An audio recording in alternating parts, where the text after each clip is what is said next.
जोहार झारखंड। अभी सूचना मिली माननीय मुख्यमंत्री के नेतृत्व में विस्थापन आयोग, पुनर्वास आयोग का गठन हो गया है। इसके लिए सबसे पहले पूरे राज्यवासियों को शुभकामनाएं। विधानसभा मानसून सत्र अभी 3-4 दिन पहले ही समाप्त हुआ है। 28 तारीख को मानसून सत्र के अंतिम दिन गैर सरकारी संकल्प का विषय था, जिसमें मेरा विषय पुनर्वास आयोग और विस्थापन आयोग के गठन की मांग को लेकर था।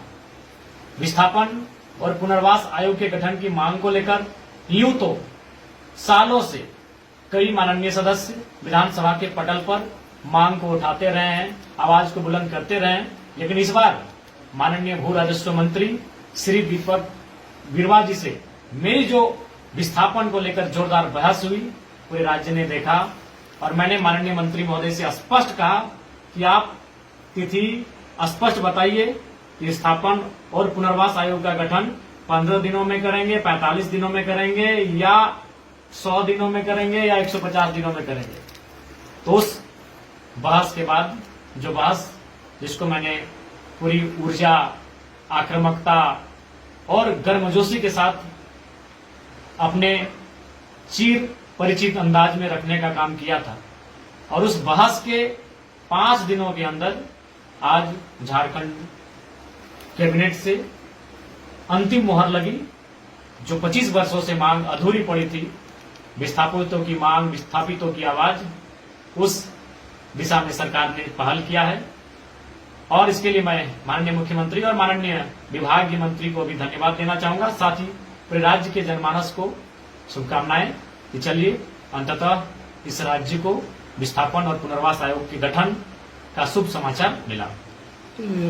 हल्का सा राज्यवासियों को शुभकामनाएं और साथ ही प्रवासी मजदूरों को भी पैकेज दिया गया, विशेष पैकेज दिया गया जो करोड़ों का पैकेज है। इस पर भी मैंने 3 बार विधानसभा में सवाल किया था, बहस किया था।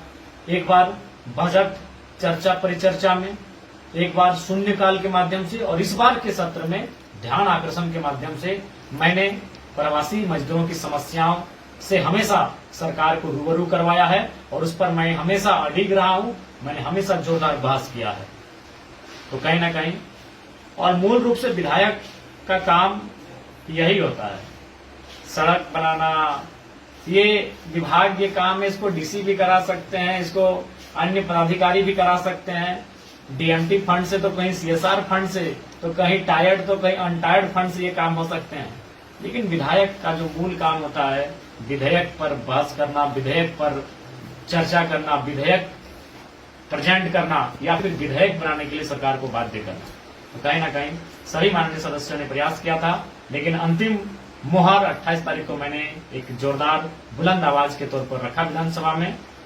और इस बार का जो बहस था वो विशेष इसलिए था क्योंकि इससे पहले जब विस्थापन पे बहस हुआ है तो माननीय सदस्य को कहीं ना कहीं विभाग के मंत्री संतुष्ट करवा लेते थे, माननीय अध्यक्ष भी बीच में इंटरफेयर करते थे और उनको कहीं ना कहीं संतुष्ट करवा लेते थे। लेकिन इस बार मैं अडिग रहा, मैं जिद्दी बन के रहा कि नहीं माननीय मंत्री महोदय, इस पर किसी प्रकार से अब टाल मटोल नहीं होगा।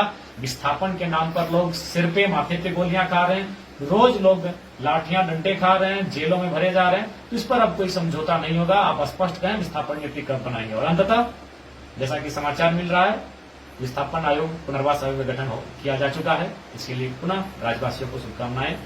जोहार।